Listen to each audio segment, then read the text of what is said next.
bundan birkaç gün önce çocuğumu çocuk hastanesine muayene etmek için götürdüm.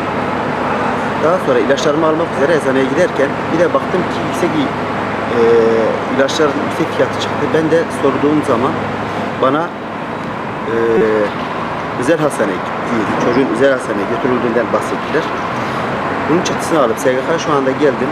Çıktılar. Bir de baktım ki benim çocuğum adına, daha doğrusu ailenin geneli adına yüzlerce defa giriş yapılmış. Ancak bu yüzlerce girişten tek birisinde bile ne ailemden herhangi bir ferdi ne de çocuğumu söz konusu olan Şelale Tıp Merkezi'ne hiçbir zaman götürmedim.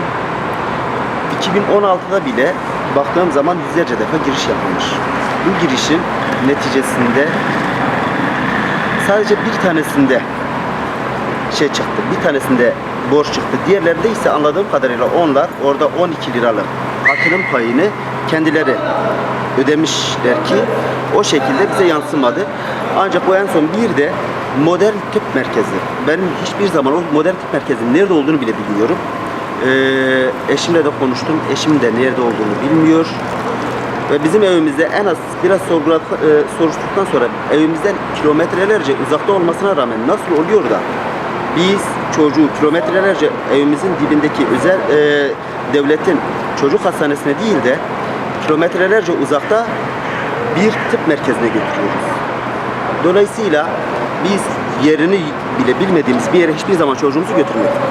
Kendimiz de hiçbir zaman özel tıp merkezlerinin acillerine giriş yapmadığımız halde özel tıp merkezleri habire bizim adımıza girişler yapmışlar. Şu anda SGK'dan aldığım çıktılara bir de bakıyorum ki sadece çocukların adına değil, eşimin adına giriş yapılmış. Benim adıma giriş yapılmış. Bu bunun mağdur olan tek kişi ben de değilim. İlk de değilim.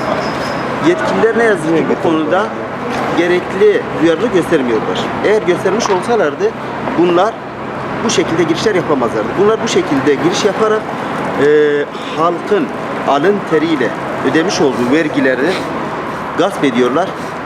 Bu para sadece bizim o katılım payı değil, aynı zamanda devletin hazinesinde de habire bunlar bu şekilde para gaspına gidiyorlar.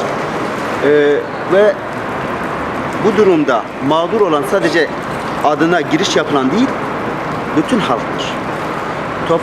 80-90 milyon insanın hepsinin hakkını gasp ediyorlar.